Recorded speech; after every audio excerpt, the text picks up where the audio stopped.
Hello and welcome to I Want to Fight Araki, a JoJo's Bizarre Adventure close analysis podcast. I'm Thomas, And I'm Emily.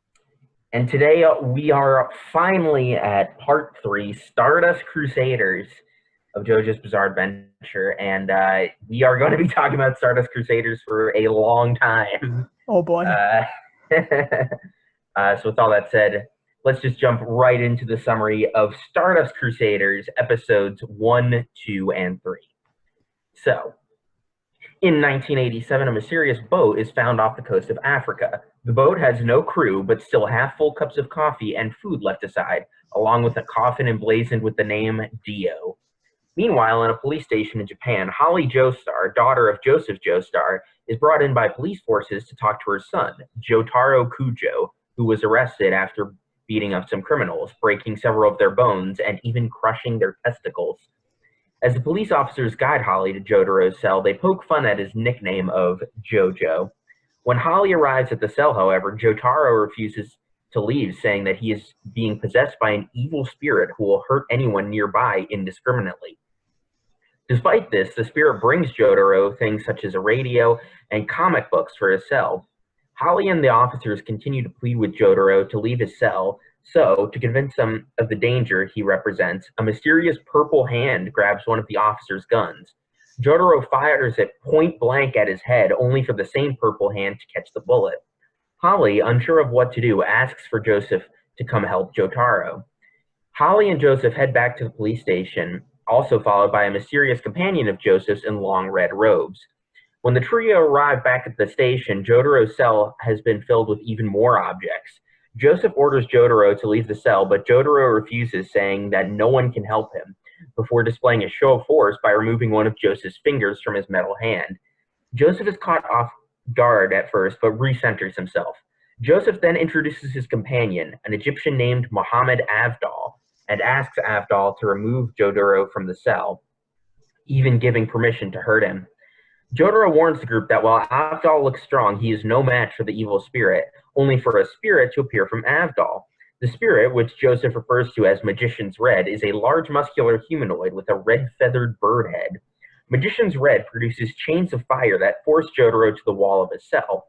However, the police officers are unable to see any of the battle, only realizing something is wrong as the temperature begins to increase. As Magician's Red is about to toss Jotaro, Jotaro's evil spirit fully forms, resembling a large muscular man with blue and purple skin, a loincloth, and flowing black hair. Avdol is caught off guard by the emergence of the spirit, and Jotaro's spirit uses the opportunity to counterattack, choking Magician's Red, which causes Avdol to be choked as well. Avdol decides to go all out with Joseph's permission and creates more fire chains, this time covering Jotaro's mouth and forcing him against the cell door. With Jotaro unable to breathe, his spirit begins to fade. Joseph then explains the true nature of the spirits, that they are personified life energy of their users, a power called a stand. Jotaro, meanwhile, is able to free himself from the chains of fire by kicking the table in his cell into the toilet, causing it to explode with water. Jotaro then uses his stand to tear off the bars of his cell and use them as weapons to attack Avdol, only for Avdol to withdraw Magician's Red, saying that he completed his goal of getting Jotaro to leave the cell, but saying that Magician's Red's fire could have melted the bars before they became a threat. The group heads to a restaurant to cool off, as Joseph admits he had a secondary reason for coming to Japan. Joseph informs the Kujos of the history behind Jonathan and Dio's battle 100 years ago, as well as the history behind the mysterious boat with Dio's coffin. Joseph explains that Dio has indeed returned and that the Joestars are fated to fight him once more. Jotaro fails to believe the story, however, finding it to be crazy before Avdol points out that the power of stands is just as ridiculous. Avdol produces a camera, and Joseph says that he will prove the existence of Dio by utilizing his stand's ability. With purple vines of thorns surrounding Joseph's hand, he smashes the camera, which produces a picture of Dio with a Joestar birthmark. As Avdol examines the picture for clues of Dio's whereabouts, Joseph puts forth a theory that the reason all of the Joestars have acquired stands is because Dio acquired a stand while in possession of Jonathan's body, leading the rest to acquire stands through a sort of familial telepathy. Joseph admits that it is a lot to take in at once, and the group retires to Holly's home. Meanwhile, Dio senses that Jotaro has awakened to his stand and says that he has already made his move in his destined battle against the Joestar clan. The next day, Jotaro heads to school and is pursued by several girls who have crushes on Jotaro. Jotaro grows tired of their antics, but as he walks down some steps towards school, a mysterious young man with red hair is painting a picture of the youngest of the Joestars and creates a red mark across Jotaro's leg in the painting, just as a gash is made in the real Jotaro's leg. Jotaro goes tumbling down the steps and nearly dies, but catches himself thanks to his stand. As Jotaro gathers himself, the red-haired man introduces himself as Noriaki Kakyoin, a transfer student. Kakyoin hands Jotaro a handkerchief for his wound and walks off, despite Jotaro's suspicions. As Joseph and Avdol compare notes about Dio and the Kujo residence, Jotaro heads to the nurse's office to get his leg examined. The nurse prepares to cut off Jotaro's pants to treat the wound, but Jotaro refuses, saying he'll just take them off. But as Jotaro gets up to leave, Kakyoin's handkerchief falls out of his pocket. Jotaro opens it up only for it to reveal a note that says Kakyoin plans to kill Jotaro using the power of his stand. Just then, the nurse begins attacking two students who are faking illness and ranting about how her pen is actually a thermometer. The nurse then attacks Jotaro with the pen. As Jotaro struggles to fight her off, Kakyoin appears in the window saying that this is the power of his stand, Hierophant Green, and that despite being human, he is loyal to Dio. Jotaro notices, however, the two eyes in the mouth of the nurse, causing Jotaro to kiss the nurse, only to reveal that it as a way for Jotaro's stand to attack and remove Hierophant Green, a green and white humanoid stand, but with a long wire instead of legs. Jotaro says that he will force Kakyoin back to the Kujo residence for questioning, only for Hierophant Green to begin dripping a green fluid. The fluid turns into a torrent in its hands, creating a flurry of emeralds, a technique called Emerald Splash, that severely damages Jotaro's stand and subsequently Jotaro. Kakyoin prepares to finish off Jotaro with another Emerald Splash, but Jotaro's stand blocks the attack and sends the volley right back to Hierophant Green. This knocks the stand off guard, and as Jotaro's stand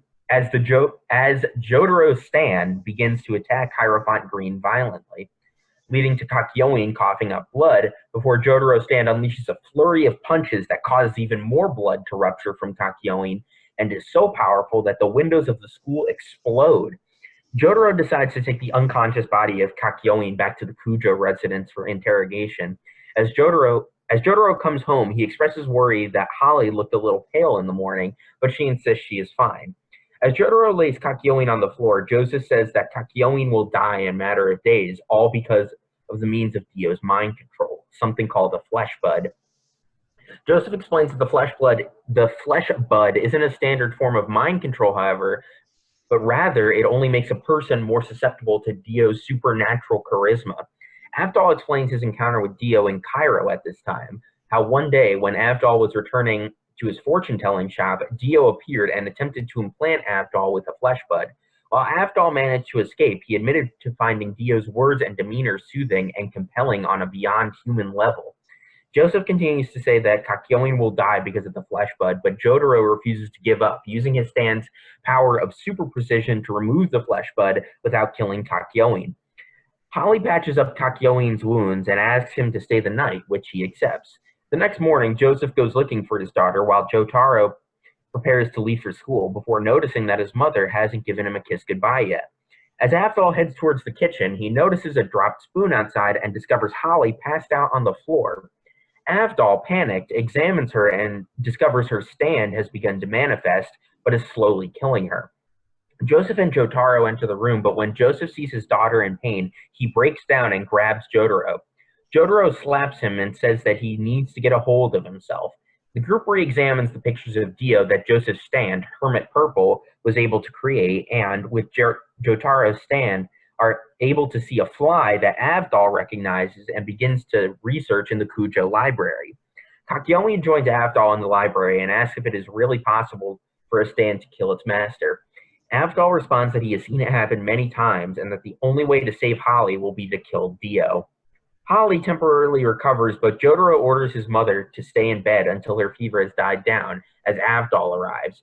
Avdol explains that the fly in the picture is native to the Aswan region in Egypt and that Dio has not left for some reason. Just then, Kakyoin enters the room and confirms the theory as well as saying that he wants to join the group on their quest. When asked why, Kakyoin responds that he is unsure, but knows that he does not want to see Holly suffer after her kindness towards him. Joseph calls in an elite team of Speedwagon Foundation doctors to care for Holly while the group heads to Egypt. But before they leave, Avdol produces a tarot deck and says that he will name Jotaro's stand using it. Jotaro picks the Star card, and Avdol christens Jotaro's stand Star Platinum. With all the preparations met, the Stardust Crusaders are formed as they head towards Egypt to face Dio. End of episodes. Good content right here. That was a lot of exposition and a lot of Jotaro switching. You know, that went on for a whole 8 minutes. Yeah. Thankfully, I don't think the next couple of episodes of this podcast will be nearly as involved with the exposition. But, you know, it's the first 3 episodes. They got to explain all the new stuff, including the stands, which... are the single most entertaining system of supernatural powers in any piece of media I've ever seen in my life. They really are. I think the stands, especially in the later parts, make for some of the most compelling and really interesting fights, just in general. I mean, I even though I do definitely have my hang-ups with JoJo's Bizarre Adventure as a series and Stardust Crusaders in general, I think if you want to learn how to write really compelling fight scenes, then you should experience JoJo's Bizarre Adventure in some way, shape, or form. I remember you once told me, like several months ago, where you in one of your classes, like somehow JoJo was brought up a lot. Oh, and yeah. Then you mentioned to me that, like, hey, if they're gonna like teach how to write fight scenes, they should actually like study JoJo, because like just because of how wacky all the like the abilities are, it's just like, gosh, there's you know, you really have to think outside the box to do that. Yeah, you really do. I mean, that is one thing I'll praise for every stand-centric part of JoJo is the fights themselves. But anyway, we're talking about stands, so why don't we just dive right into that? So you figured out all that stuff without even telling me, so I don't even have anything to say about these. But you go off, because I am interested. Yeah, so one thing I wanted to do for the first half of Stardust Crusaders was that there's a sort of naming scheme with all the stands in that they are named after tarot cards. I have looked up all the tarot card meanings. This is gonna be a chunky episode, God. This might be a chunky episode, yeah. I mean, we'll see. So I was thinking we could just sort of break down all of the stand. God, I don't know what was going on with my voice there. I was thinking we could break down all the new stands we're introduced to just right off the bat and sort of talk about it, and then move on to the next one. So I figured since we're coming from part 2, we should start with Joseph's stand, Hermit Purple.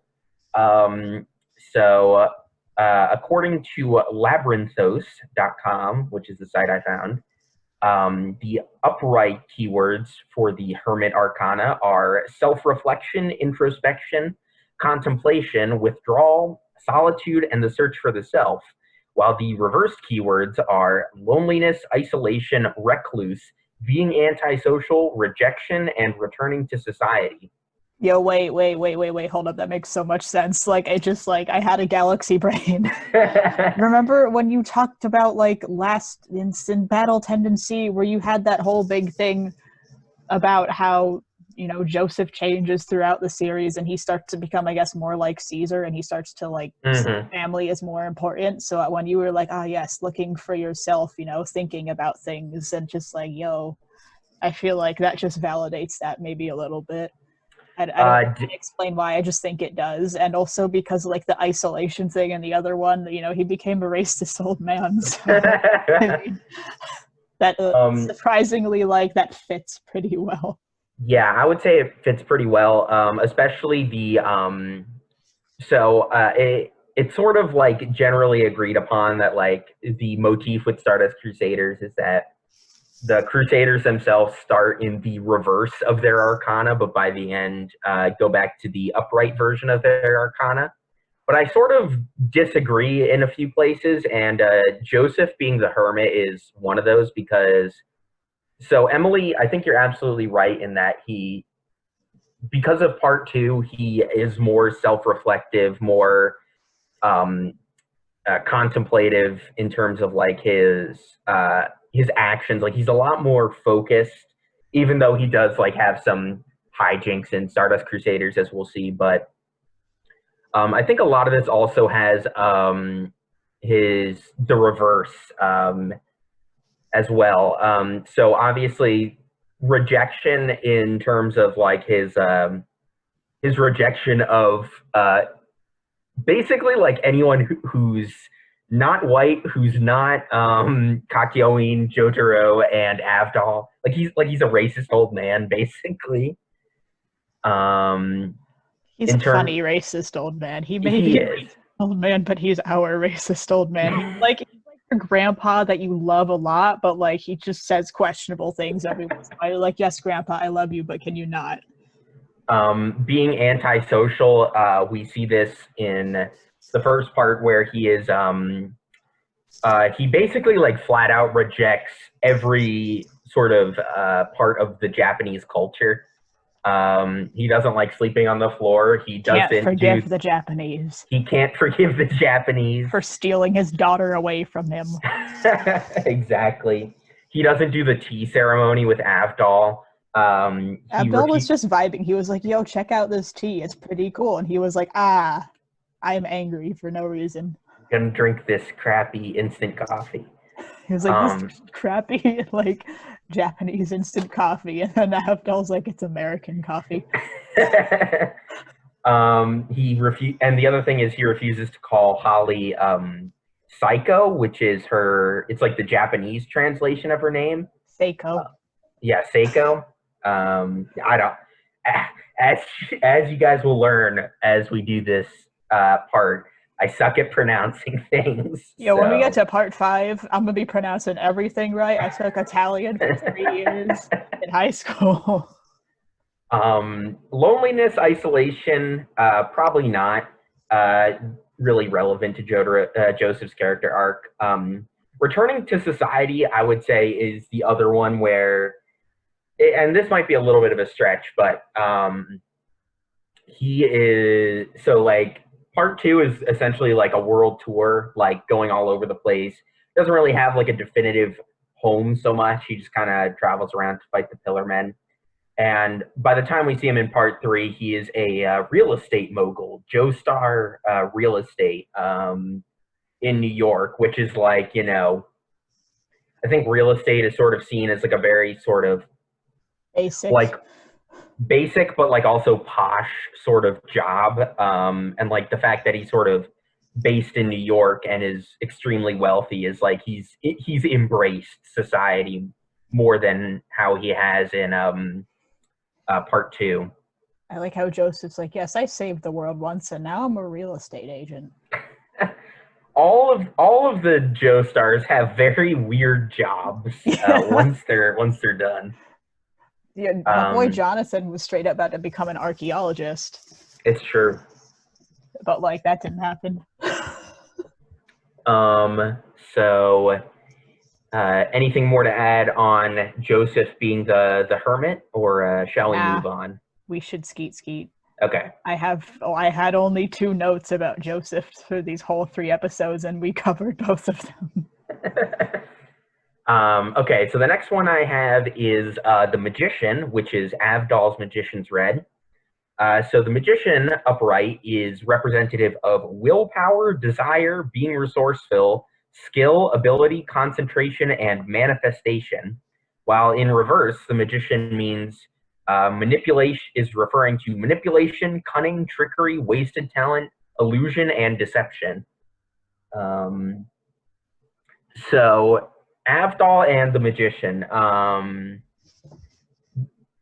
So again, I think like Joseph, he sort of represents both. Avdol, I mean, we've sort of touched on it here, but as we'll see throughout most of the series, Avdol is the, I would say the quote-unquote stand expert of the group.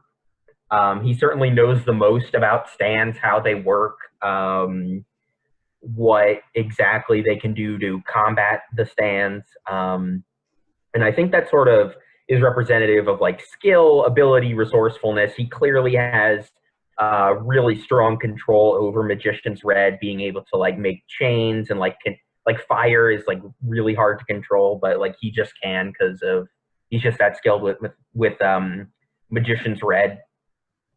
I feel like it also fits him. It fits him for several reasons. He's just the wisdom guy of the squad. Mm-hmm. He's like he's the impulse control for all the crazy bastards in the squad. And there's only true. like, it's like Kakyoin doesn't need the impulse control. He's just vibing, but like Avdol's just like, yo, can you chill for a second? He has the wisdom, but he's also kind of like a silly bastard sometimes.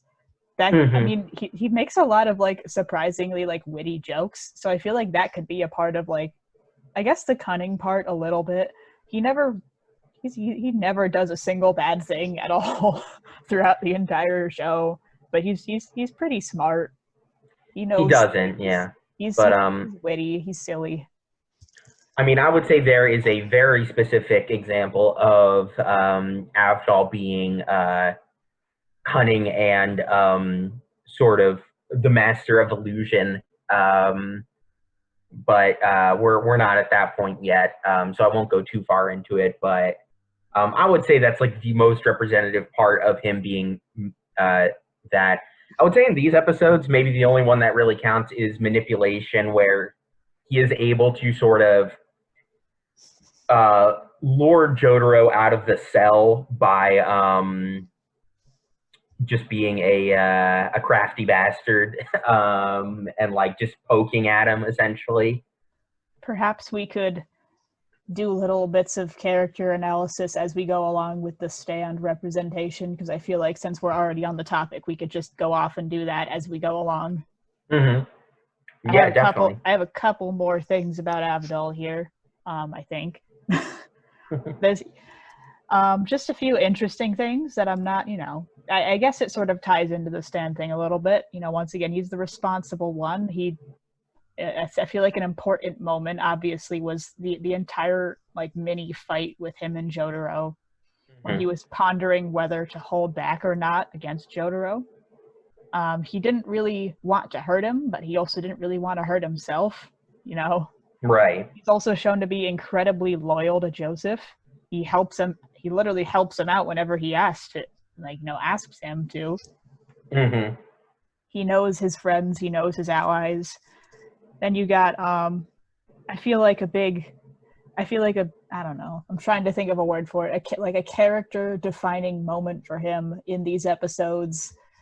Just like a very little thing that just sort of sums up, I guess, the kind of person he is when Jotaro bends the bars of his cage to use as a weapon and basically steps out of the cage, and Avdol immediately stops fighting because his only goal was to get him out of the cell. Definitely, yeah. And I'm trying to think of how to explain why it's important and how it sums him up perfectly, but it just does. It's like he's not going to do any more than he intends to. He doesn't actually want to hurt anybody. He's very determined to, reach whatever goal he had. I think maybe a way of like putting it is like Avdol like only puts in as much of his strength as is required for the situation. Yeah. He never does any less or any more. I guess. Something I want to bring. No, go ahead. I was just like, maybe that will happen in future episodes. I don't know. This is just the first thing. I forgot a couple of things. So something that, just a quick thing I want to bring up, and I'm sure I will be talking a lot about this series as we talk about this, but one of my favorite game franchises is Persona, which borrows a lot from JoJo's Bizarre Adventure, particularly Stardust Crusaders, because Persona also has a big emphasis on the tarot. But usually in Persona, the sort of best friend character is of the magician tarot. You got Maya in Persona 2, who, even though that's not her main arcana, one of her other arcana she's really good with is the magician. Junpei in Persona 3 and Yosuke in Persona 4 are all magician persona users, and they're usually characterized by like being very loyal to the main character, and just like they're like the best friend characters, as I've sort of mentioned. And Avdol is sort of similar to that, with being so loyal to Joseph. He's the support guy. He is. He's like, these other guys might betray you, but you know I won't. I'm never gonna mess up, but these losers might. Who knows? He's the only one that throughout like the show, he actually like seems to have like he knows what he's doing. Like the rest of them, they're just like doing things, and Abdul's just like, can you stop doing those things because they're bad? And they're like, no, and I'm just talking about a future episode, you know, with Polnareff, and stuff happens. Yeah, exactly. Once again, he's the impulse control. He's the smart one. So anything more to add on Avdol? I do not think so. Okay. So the next one I got here is the Hierophant. Kakyoin's Hierophant Green. Yes, that strange boy. Yes. Very weird episode. We can talk about in the silly stuff, but oh yes, it's wacky. It's bizarre, if I must say. So upright, the Hierophant represents tradition, social groups, conventionality, conformity, education, knowledge, and beliefs. While reversed, it represents rebellion, unconventionality, nonconformity, new methods, and ignorance. I feel like that fits in the basically just like entirely because of Kakyoin's vibes. It's just he seems like the smart kid at school. That's the vibe he gives off. I would say that he seems like, especially when they explain like the very tiny, slim, you know, sliver of a backstory that he has in like the second to last episode. Yeah. It seems like, you know, your average high school student. Yeah, he's in high school. Who's just, I will conform, I will do my homework. That is just it. And there's a couple of times where he rebels in the sense of literally leaving his home without telling his parents. And then, you know, we all know what happens to him. Definitely. Unconventionality, we could sort of, I guess, bring this up in the silly stuff, but Kakyoin just says weird stuff sometimes. He's a wacky lad. Like, the thing I was sort of thinking of is when Holly is suffering from her stand, and Kakyoin just kind of turns to Avdol and just goes like, this might sound awkward, but if I were to date a woman, I would want her to be like Holly. And it's like, yeah, that is a weird thing to say. Not to mention the later strange things he does. Well, I guess he was possessed. This guy he gets possessed like 2 times throughout. Once he gets possessed twice throughout the entire show. And, you know, to quote Dr. Doofenshmirtz here, if I had a nickel for every time I was possessed, I would have 2 nickels, which isn't a lot, but it's weird that it happened twice. Yeah, I guess the other thing I would say, God damn it, Emily. The other thing I would only add for, so like maybe new methods could be like, even though this only happens once, he uses his stand in a really sort of unconventional way. Unconventionality, that's another one. But he sort of like I sort of get the impression that like Hierophant Green's power isn't necessarily supposed to be possession, but he just figured out a way to do that because like we see that Hierophant Green, like mostly it just like lays a wire and like he uses that in specific ways. as we go along the series, but like not really possession. And so that's sort of um, like an interesting way of him using his stand, which is sort of unremarkable aside from that. A small note, I forgot, he doesn't actually get possessed the second time. There's just a double of him. It's a clone, yeah. It's the same difference, okay? There are lots of images of Kakyoin doing weird stuff, is the point. And it all happens when he either has a clone or is, Dio is like, hello, I'm now in your brain. Oh, gosh.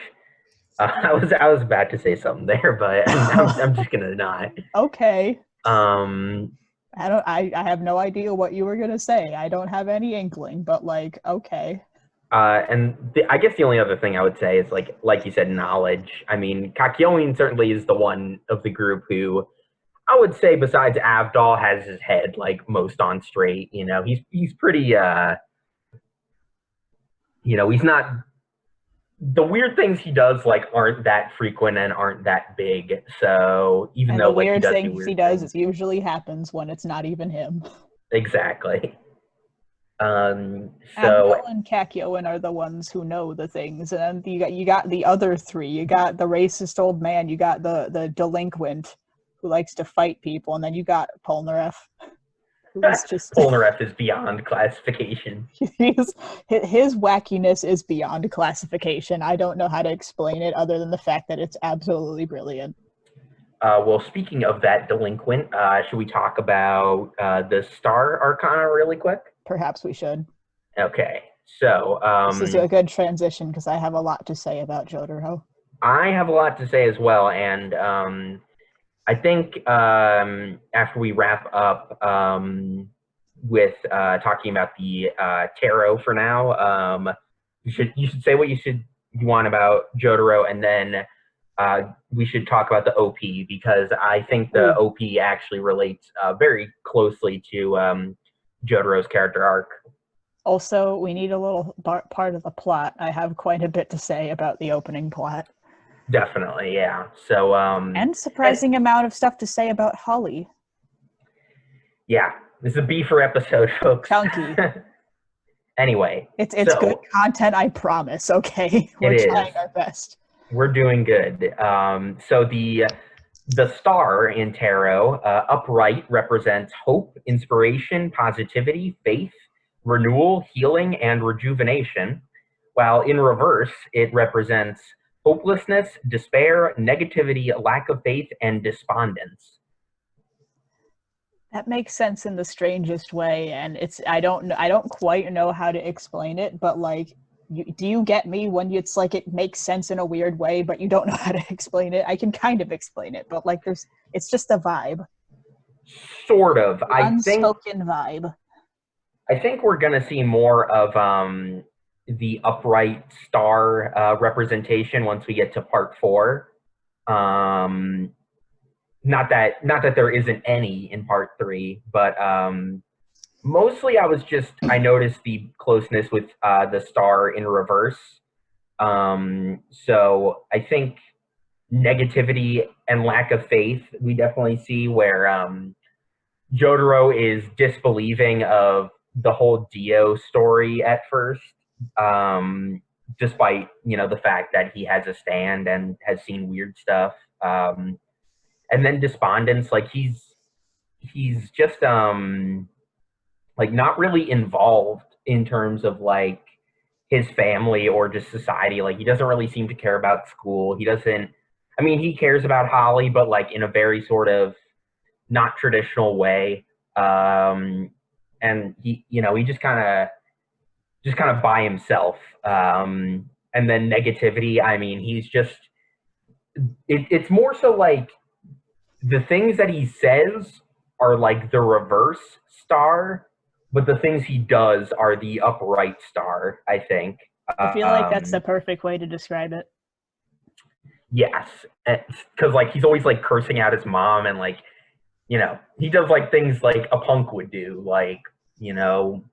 like dine and dash and just like fight random people and stuff like that. And then he's also like, I'm gonna save this kid that I don't even know. Exactly. I think I can go on a good chunk of my Jotaro rant right now because it pertains to this.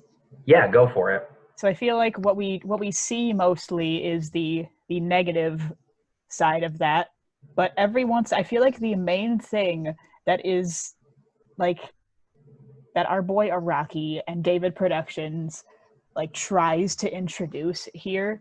It's like this is the one thing that they're like really trying to get into your head about this guy is that he, has a very hard exterior, but is kind of a softie on the inside. Mm-hmm. And they established this like so many times through so many different ways. The first thing is that after we have the whole intro is like Holly is like imagining, oh yes, her sweet, lovely son who has never done anything bad in his life. And then after she imagines that, it's like, shut up, bitch. Yeah. And there's that. And it's just like, oh, maybe he's not nice. And then it's like, then you think that Holly's the delusional one, that her son is actually kind of a bastard. Right. But you start to think that she's the dumb one. But as we get more information about it, you start to realize that Holly is actually right. She literally she said at one point, I wrote it down here, she says, Mama sees right through you, Jotaro. She really does. Like, she sees through this tough guy act very well. There's the whole, with Jotaro not wanting to leave his jail cell, and the whole reason he did that, he admitted it, was because he was afraid of what the evil spirit TM would do to the people around him, mainly his mom. He didn't want to hurt her. Right. And you got, all right, got to go through these a little bit. Then you also got him saying evil is when you use the weak for your own gain. He went on this whole thing about, he's beaten up people and he's done a good old dine and dash every once in a while, but he's never beaten up anybody who was smaller than him. He never goes for anyone who is weaker than him. He's not, I guess, you could never really call him a bully because he picks on, he does pick on people his own size. Well, and I think he also does this oftentimes for good things. One, either just to defend himself, but he's also kind of a delinquent. So, throughout the entire show, he's just fighting to protect the people who he's traveling with. And his mom, more importantly.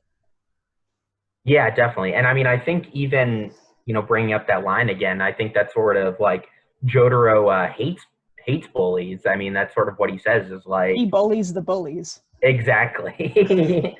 And I mean, to be very reductive for a second, I think you could sort of call Dio a bully in a sense where he sort of preys on people's, at least in Stardust Crusaders, he sort of preys on people's like emotional vulnerability and like their greed. Like he preys on more so their like non-physical weaknesses. And that's sort of, in part a bully as Jotaro sort of puts it, where it's like the exploitation of the weaknesses of someone weaker than you. And, I think it sort of sets up this opposingness between Dio and Jotaro. I'm starting to notice a trend here in every single part having a very strong contrast and duality between the hero and the villain. I don't even think we're at the biggest example of that. Oh no, we're not.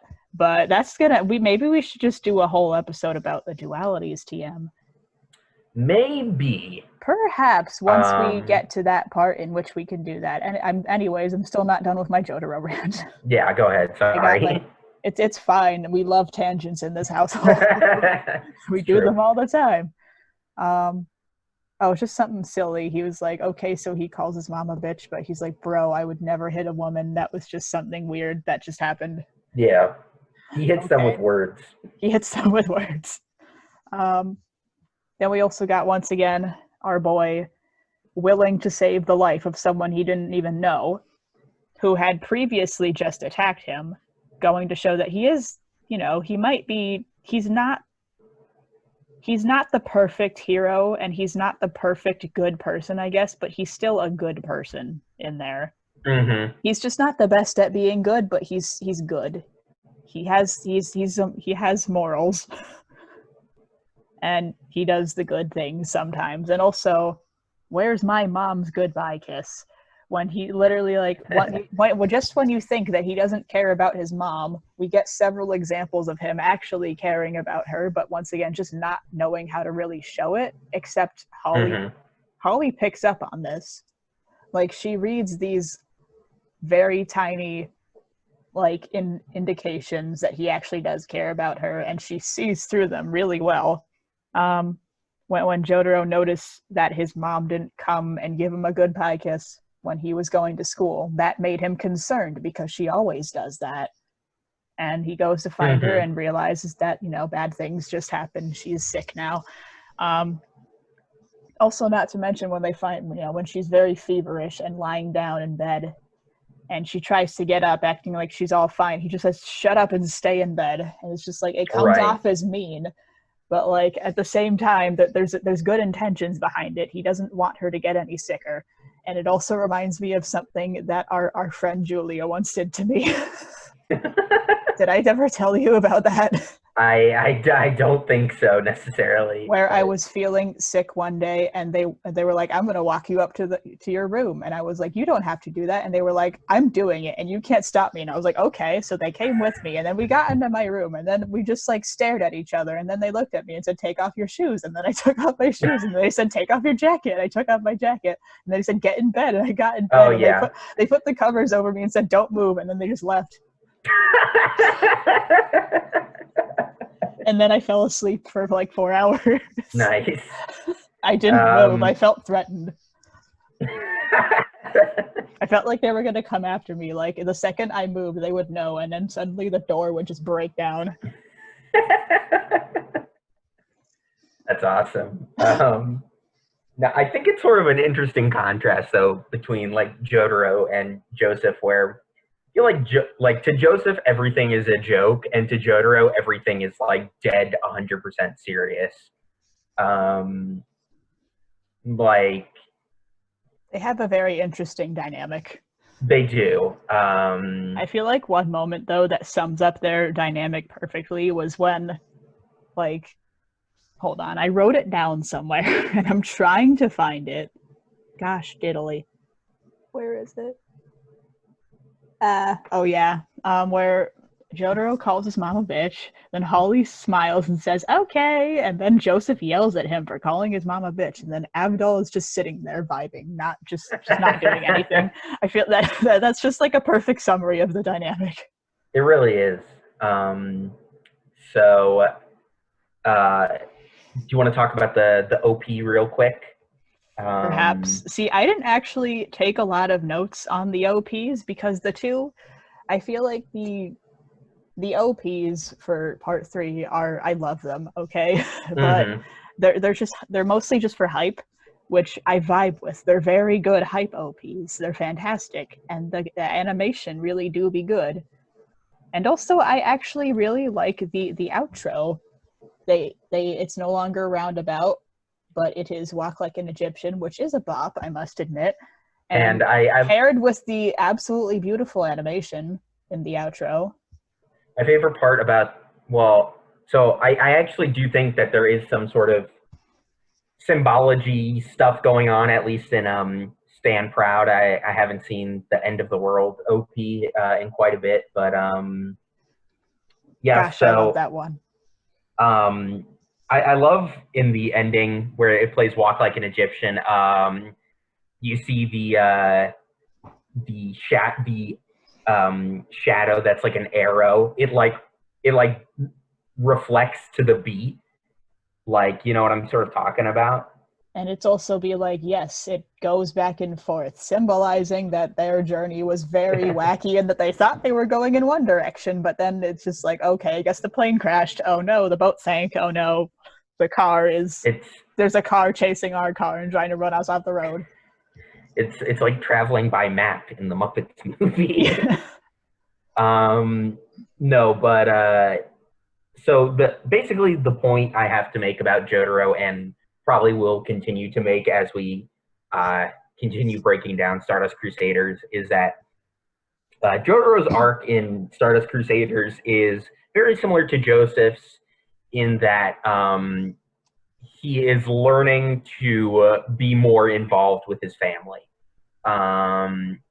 So I think this comes up in two major ways in Stand Proud, which is the first opening, which is literally the first thing we see in Stand Proud is images of Jonathan and a young Joseph, which are obviously like Jotaro's ancestors. And so that sort of that like gets us thinking about this theme of family. And then there's a shot in the OP where it's like Jonathan, Arena, Lisa, Holly, and I think someone else, but actually that might be it. Oh, maybe George II. And they're all wrapped in hermit purple. And then like it all like dives into Jotaro, which is sort of representative of like Jotaro. He starts not really sort of, I mean, he cares about his family, but it's not like a major part of his life, to where we'll see him at the end of part 3 where he's all in on this family thing, and like supporting his family, protecting his family, and doing whatever he can to stop Dio, who is the sort of ultimate enemy of the Joestars. And I just thought, and I mentioned this when we broke down the part 1 OP, but also the shot where it's like Jotaro and he's in that tower and it's like all the tarot cards are like circling around him is like extremely reminiscent of the final shot of well, not the final shot, but one of the final shots of the part 1 OP where Jonathan and Dio are like about to punch each other in the face. And I just thought it was really smart to sort of have those images and like themes of family sort of related to Jotaro. And won't be the last time we also see Hermit Purple as sort of representative of the Joestar family in an OP. That's pretty interesting. I didn't notice that before. Now I do be noticing it, and the next time I watch it, I'm going to be like, I will watch for that now. Yeah, I was, I feel like that's going to be my main sort of thing. And I think it sort of ties into the great toxic masculinity theory. Ooh, we love that theory. Yeah. Speaking of toxic masculinity, how about we transition into the plot? Yeah, go for it. How does that make sense with the plot? It just does.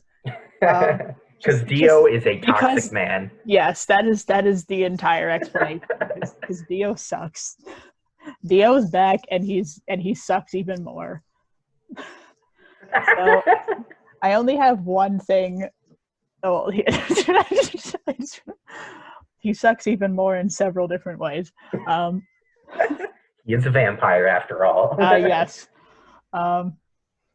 I have one note written here about Dio, and when Avdol explained how he met him, he basically called him super charismatic, super hot, and also had soothing words for some reason. Yeah, he calls him like sensual, right? Yes. Like... He was like, "This is a sexy man. Oh gosh, I can't handle this." Avdol's having a gay awakening. Yes, Avdol is not straight, confirmed. I feel like that basically just knowing what kind of villain Dio becomes, especially because like he's so mysterious throughout the entire thing, except in the last 4 where he's just a meme. Mm-hmm. His whole vibe throughout throughout the show is sort of like, it never really truly explains how he really gets people to work for him, but it's very heavily implied that, you know, his soothing words and his charisma and him being super hot, oh my god, is the three things that get people to follow him. And mostly the soothing words, TM. I love saying soothing words. I hate it, but like I can't say anything else. It's sort of shown that he, especially with Kakyoin towards the end, where he's like, yes, no one could see Hierophant Green and he was my imaginary friend, but no one understood me. And that is pretty much how, you know, once again, Dio takes advantage of people's weaknesses, their insecurities about the stands that they have, because they don't know that anybody else has these strange powers and they feel alone in that way. And he takes advantage of that and says, I won't make you feel alone. I have one too. Why don't you join my weird, wacky squad to kill and end this guy's entire bloodline? And you know, you'll be with people that are like you know? That's like the appeal, I guess, of people joining him, which is actually an interesting thing. It's a very interesting concept that isn't really explored a whole lot. But, you know, it's there. The setup is there. The execution is kind of there, but not really. Who knows? We'll analyze this bad boy a little bit more. Something we'll see, especially, I would say, once we get to part 6 as well, is like Dio is like, he definitely goes through an arc across his 3 major appearances, where part 1, you know, we sort of criticized how Dio is like very bland and one-dimensional as a character and as a villain. Not in the first 3 episodes, though. Not in the first 3 episodes. You're right. But like once he becomes a vampire, once he throws away his humanity, right? But we see him now in part 3, and he, I mean, you know, he's clearly very different. He doesn't shout at all, really, except for at when he yells a lot. Exactly. And he's very confident in who he is. I mean, he doesn't even like feel the need to sort of like create any sort of army or anything like that. He really just gets stand users to team up with him, and it's a more, I don't know if respectful is necessarily the correct way of phrasing it, because like he does hire mercenaries and stuff like that, but like he has more humanity towards, you know, his quote unquote subjects than in part 1. And I mean, I think they're really trying to play up the god aspect of the character in this part, and especially in Stone Ocean. But yeah, it's just kind of an interesting turn. Like, you know, 100 years trapped in a coffin, I guess, makes you more introspective. Yeah, I mean, I would, you know, when you think a lot, just knowing that, just a random thought that I had. So Dio was just, you know, 100 years in a coffin in the ocean, just nothing at all. Not, you know, just literally nothing except for his own thoughts for 100 years. It made me think of how long it took cars to stop thinking. Yeah, that's a good point, He's actually. In terms of like, in terms of part 6, he's probably still thinking by 2011. Yeah, maybe. What he's doing now without me.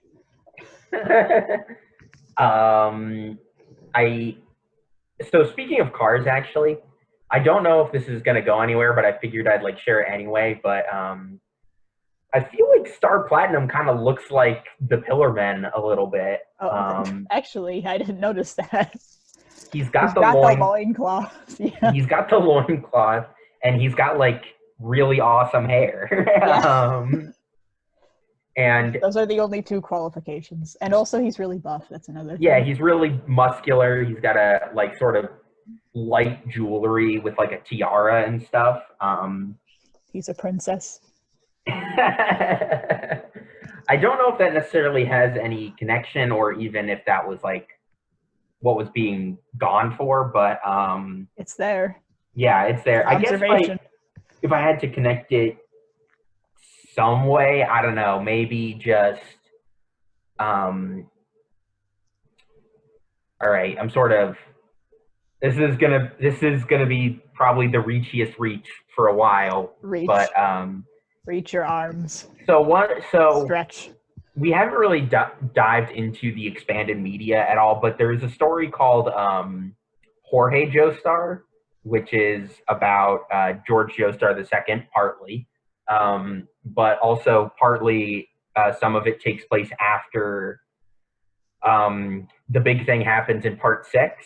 And one of these. When was George Joestar II Spanish? Well, I think according to the book, it's like Irina and George II ended up in like some South American country. Like his name's George, so they call him Jorge. Anyway, one of the supporting characters in the second half of that book is actually cars, and they sort of introduce this idea that there are like many multiple universe versions of Cars, and one of the versions of Cars is a heroic character. So now, obviously, Star Platinum is actually just alternate universe Cars confirmed. Well, I'm not saying that, but just that maybe a bit more abstractly, that it's sort of a subtle nod to part 2's theme of like subversion, where we see Star Platinum. He looks like a pillar man, and he does sort of intimidating or scary things at the beginning of part 3, but then that gets subverted because Star Platinum is Jotaro's stand, and Jotaro is a really good guy. Remember that one time that Star Platinum defeated a stand by inhaling it? Man, the Justice episode is going to be weird. Yeah. Just like, how do I defeat your stand? How about I just like inhale it with my powerful nose? Exactly. Yeah, I don't know. We might be. It's another connection to the Pillar Men. Wamu had a powerful nose too. It's true. I don't know. Maybe we can think about it as we go on, but I've just always thought that Star Platinum kind of looked like a Pillar Man. All right. Do you have anything else to say about that? Because I have one more topic I would like to just dive into. I think I'm done with that, yeah. Let's see. Let me consult the notes. That's just if there was ever an I Want to Fight Araki drinking game. That would be one of the things. Emily consults her notes. Just actively. They'd be on the floor by episode 2. Yep, you'd be down. You'd just be gone. You would actually die. So it's just some really weird nitpicky thing. So they mentioned how, you know, at the end of part 1, Dio was like, I'm going to use this box to escape, but it backfired and Arena used it to escape. So how did Dio get one? Well, it's that, isn't it that the part that Arena is on, it's like a secret compartment, like you can take that part out, and that's where Dio is? 2 compartments? Yeah, so like you open the coffin. Dio was really prepared. Well, I think it's that you open the coffin and it's like a normal coffin, and that's where Arena is. And then you take that part out and it's the secret compartment. Regardless, doesn't make a lot of sense because like Dio would have to be like he's only a head. He's only a head. But what I want to know is like he has to be like squished, like paper thin, right? Because like I mean, would you feel know, that. the pillar men can do that and the vampires could kind of do it, so, you know, but like doing that for 100 years straight, I don't, you know. It's like in Aladdin when the genie is like, phenomenal cosmic power, itty bitty living space. It gives you Yep. such a crick in the neck. I want to watch Aladdin again now just because of Robin Williams. What Aw, an yeah. absolute legend of a man. Okay, another thing. So the main criticism I've always had about part 3 was that the plot was really like lacking in several Mm-hmm. ways. They seemed fated to fight Dio without a whole lot of context. Of course, the audience has all the context, but we never really see the characters learn anything about what they're fighting against. They did mention, Joseph mentioned for like a hot minute that Irina told him some things, but at the same time, we never really see those things passed down to Jotaro a whole lot. Yeah. It's just sort of expected to go along with it. And even then, Irina didn't tell Joseph everything, so everyone's just sort of expected to go along with it, which is like, you know, it's not the weakest part of the plot, certainly not, but like it's just eh. Also, the lovely Joestar birthmark that has never been mentioned before, another clue to Araki was writing this as he was going along. Yeah. Which is not a bad thing, but like at the same time, you know, for someone who was doing that, he did a pretty damn good job. What else do we got? Oh, I have a whole rant about Holly. So okay. Okay. I thought okay. Are you okay? It's a good question. It's a really good question. Taking off a shot, people. All right. I'm dying, sorry. All right, so the explanation for Holly's illness is kind of dumb, not gonna lie. Mm-hmm. I feel like that's the aspect of the plot that like is the weakest in my opinion, at least what that I can think of right now. A stand is a manifestation of the soul, the fighting spirit, the will to live, and Avdol specifically says it is controlled by one's mental strength. And just another thing is, why did Holly's stand go away when Dio was defeated, but everyone else all their stands stayed? Yeah. That's just another thing. It's and weird. Also, Abdul mentioned that Holly being gentle and peaceful doesn't have the mental strength to control her stand, but I would argue that she is pretty mentally tough. I mean, she put up with her son's crap for so long, and and an absentee husband as well. yeah, and also the fact that she's very, you know, she's incredibly perceptive as well. She's able to see through everything that he does.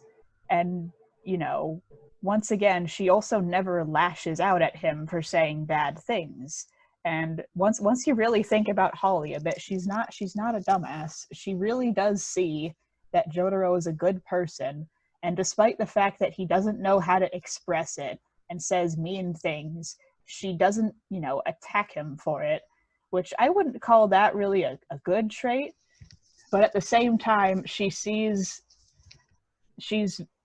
perceptive and smart enough to see through that whole, you know, farce. And we also have another thing. When Also, real she quick, was starting to get sick. What? I just wanted to interject real quick. It's also dumb because in part 4, there are 2 stand users where one is a baby, one is a literal baby, and one is just a kid who's really into rock, paper, scissors. Oh, yeah. Mental strength. What? They both seem to have like more control over their stands than Holly does. Yeah, and then not to mention like the biggest example of why this is really dumb is because she was she was really sick, like very sick, and you know, then after acting like she was fine, got sick again. And I forgot who said it, but someone says she's acting cheerful, but she's burning up, which once again, that's something that a lot of people can't do. Just fake being really, fake being okay when you're actually not. That shows like a lot of, she's really tough.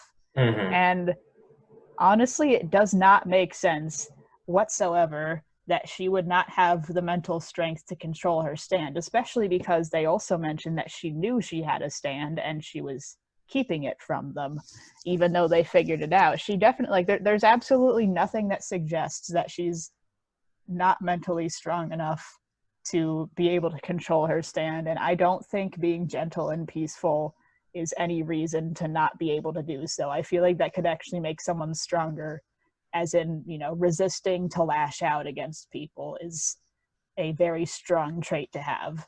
Or it could just like manifest the stand in like, a different sort of way. Yeah.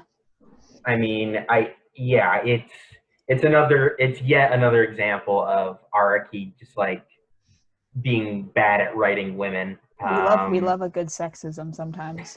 No, we don't, but we actually hate it, but it makes for good content to point out on the podcast. we also love a good damsel in distress trope.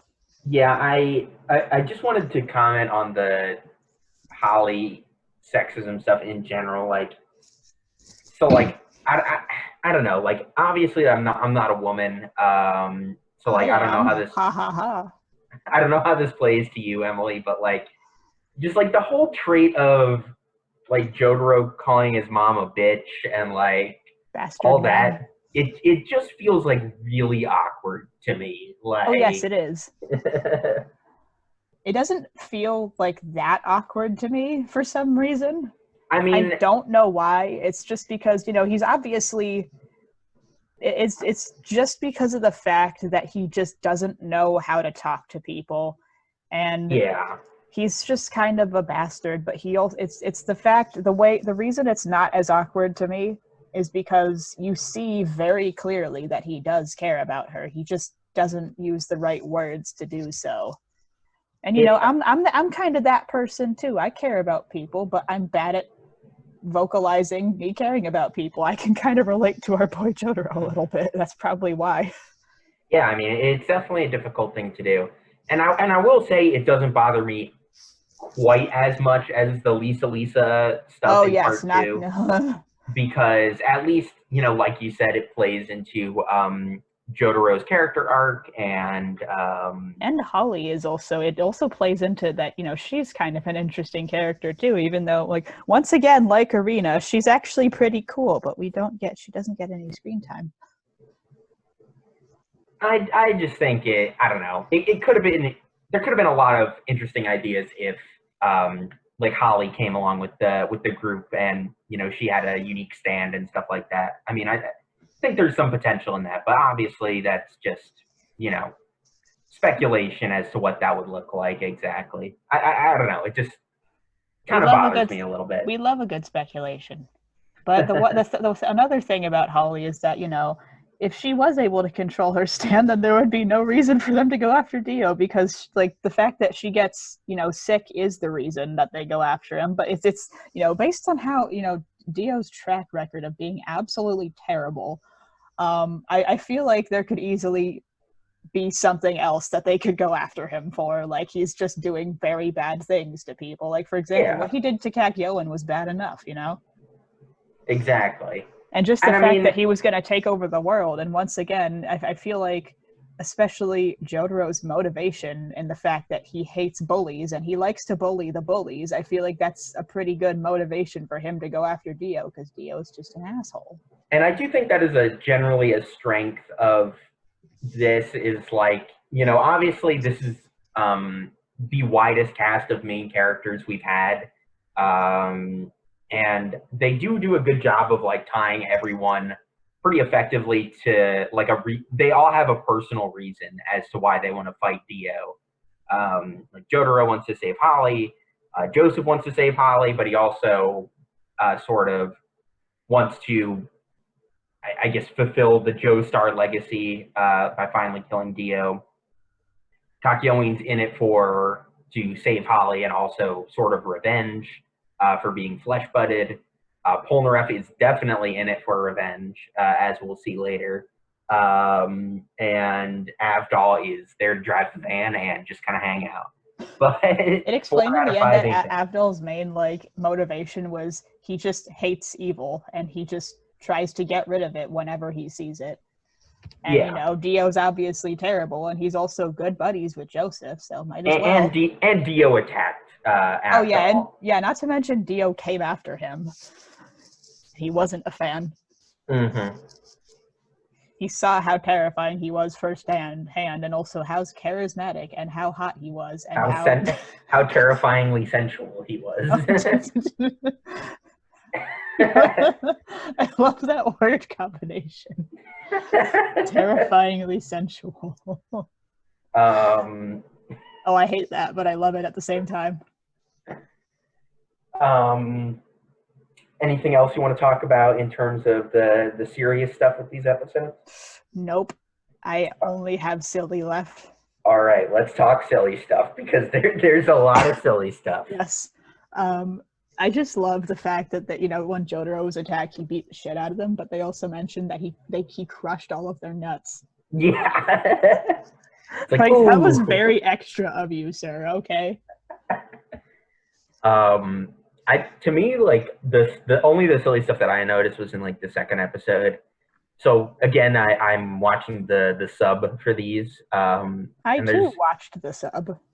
There's a part where it's like right after Kakyoin like walks off after he gives Jotaro the handkerchief, and all the girls do like this anime sigh thing. Oh my god! Where it's like, but it comes out of nowhere and just sounds like really goofy. Like, yo, it's just like the pack of wild high school girls that follow Jotaro around. Yeah. Oh my god. The other funny thing is when Jotaro is like, he's walking away, and then one of the girls just calls one of the other girls. She just like straight up goes like ugly no boobs or something like that. But they were going at each other. One of them was calling the other one ugly, and the other one was calling the other one no boobs. Yeah, and they just do that for a while. That was pretty funny. Pretty much anything Joseph says in these episodes is humorous. Oh yes, definitely. Also, something very tiny that I noticed is that when Jotaro got back to his house after beating up Kakyoin, and he just sort of throws him over his shoulder and takes him home. Yeah. I noticed that when he gets home, he took off Kakyoin's shoes, and he's just like carrying him around, and he's not wearing any shoes. Also, we have in that scene, Holly does like some English a little bit.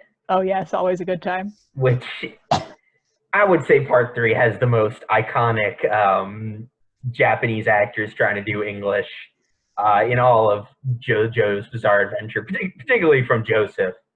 But we're not really at the best parts of it yet. We're not in the meat of it yet. Yeah. Also, another couple of things. Since when can a school nurse stitch up wounds? Yeah. I mean, the whole school nurse thing is weird. Like, that scene, I hate it. It's so, once again, this is where the this horror pen is a comes in. thermometer. And then she like, oh my god, that was that she like stabs him in the eye. Oh, that was just terrifying. Yeah. I think gosh, what's the other thing I was gonna bring up about that scene? Oh yeah, the fact that like well, first off, the fact that Jotaro is like able to like dodge her grabbing his hat, and then also the fact that like all the kids are like, you know, like, oh, like Jotaro would never get hurt in a fight, and the nurse agrees with them. She's like, yeah, Jotaro would never get hurt in a fight. It's like, she knows him. She's a good school nurse. She's very invested in her students. She knows all the tea. Exactly. Also, I think the funniest moment, in my personal opinion, from these 3 episodes was when you just see like Holly is like cleaning the house or something, and then she gets this sense, and then she picks up a picture of Jotaro, and she's like, Jotaro's totally thinking about me at school right now, and then a second later he appears in the door and says, no, I'm not. Yeah, it's a And then great it, and then it moment. like scares her and she jumps. That's my favorite scene in just these 3 episodes. No, I'm not. Yeah, it's pretty great. Oh, we also get a glimpse of Dio's orgy castle.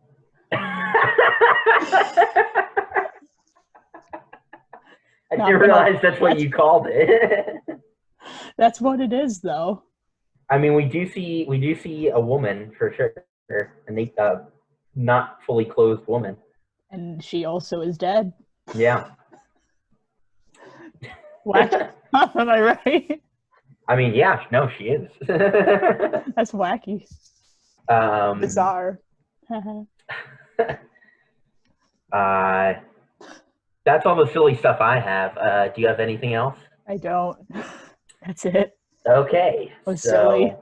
I think we're done. That was a beefer of an episode, I think. It was quite chunky, I must admit. If you want to listen to all the silly, semi-serious stuff that I talk about, follow me on Twitter at Thomas M. Brickman. And also, I do another podcast where I go over video game news and reviews. We are actually, me and Kevin, my co-host, are sort of making initial plans for season 3. So we will be back in the coming weeks. So be sure to keep an eye out for that on the post-game content YouTube channel and by following the news about that show. It's at PostGameCon, at PostGameCon on Twitter. And Emily, where can people find you on the internet? I am present on Twitter. Please follow me. I post fun things that are ranging from very weirdly, short reviews of animes, because I'm a massive weeb, if you haven't gathered that already, and other varieties of things, and every once in a while, something really stupid and silly that I think of. It's at Emily Winkles on the Twitter. And if you want to keep up with all the news relating to this podcast and the amazing memes that Emily finds / makes, you can follow the social media accounts at iwanttofightar1 on Twitter and iwanttofightaraki on Instagram. And with all that said, we will see you guys next time when we break down Stardust Crusaders episodes 4 and 5. We'll see you guys then.